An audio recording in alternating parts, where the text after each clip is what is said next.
Do you remember a time when games were a pastime, a break from studying or some downtime with family? If you played games if you had spare time. It was like a luxury. Well, not anymore. Today, games are a full-time job, a 24/7 obsession, a means to earn money, which makes you wonder who is controlling it. The Indian Parliament debated that today. Should online games be taxed more? Should they be regulated? The BJP's lawmaker Sushil Modi says yes, they should be. His arguments may sound familiar to you. Our kids are getting addicted, he said. Are these games about skill or just gambling? And why is the country missing out on such a big tax source? The government of India has taken note of this suggestion. Taxation was always on their mind, we are told, but regulation is a new proposition.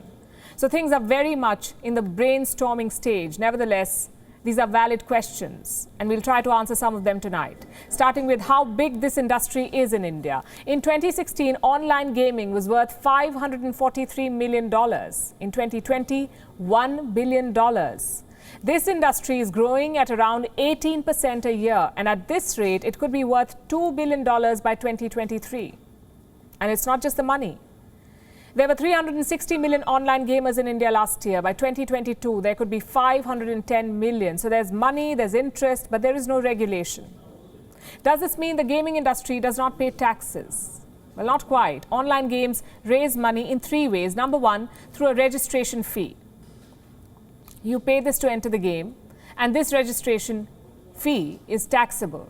Number two, through a prize money pool. Every player adds money to this pool, and as they say, the winners take it all. Now, this pool money is not taxed by the government. Number three is marketing revenue. The annoying ads that you see while playing games, well, money from those ads is also taxable. So yes, there is tax. So what's the issue here? Reports say the government is considering a single tax rate for online gaming. Right now, there are two rates, 18% for skill-based games and 28% for games of chance, like online poker or Ludo. And this distinction of skill versus chance can be complicated. Every online game wants to be called skill-based. But what's skilled about throwing a dice or randomly pressing buttons? The fact is, some online games are purely based on luck. I'm not saying that's always the case. There are skill-based games too, like FIFA or Counter-Strike. But if there's a single tax rate, there would be no distinction. Tax on Ludo would be the same as tax on FIFA, and gaming companies do not like this system. They believe the government will impose a higher tax rate, which is 28%, and they will end up losing money. So the skill versus luck debate is never ending. Take Rummy, for instance. The players will tell you it's all about skill, playing Rummy, about strategies and money power, but we all know it depends on the cards you get, and that is a matter of pure luck. Multiple state governments in India have tried to ban online gaming in the past. And they made the same argument. It's luck, not skill, they said. But the courts repeatedly struck down those bans. So if banning is not an option, can online gaming be regulated? The pandemic has made this a pressing question. Our kids are spending more time on smartphones. They're downloading new games, playing with people from halfway across the world. Who is regulating all of this? You see, in a casino, you can see people coming in, kids coming in. You can keep them out. But how do you do that in the virtual world? There are many approaches to choose from. The West, for instance, has a laissez-faire approach. Online gambling is legal. You can play as much as you want.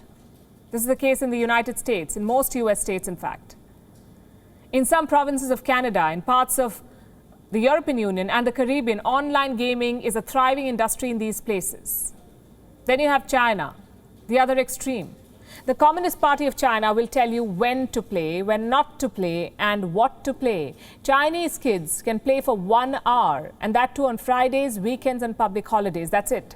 Ideally, we're looking for a middle ground in India. For instance, tightening the registration process, gaming apps must start demanding proof of age, and I'm not talking about the typical "how old are you" question.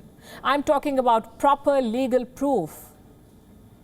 They should demand that. We should also have parental control on apps.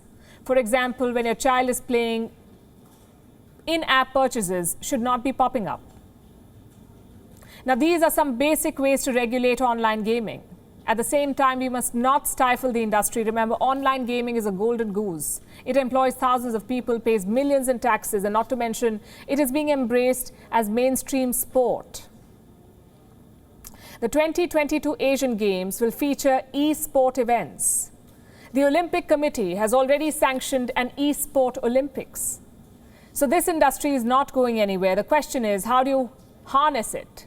Stricter controls on gambling games is a must. And as for kids always being on the phone, there's only one advice that we have for you. Remember, who is the parent?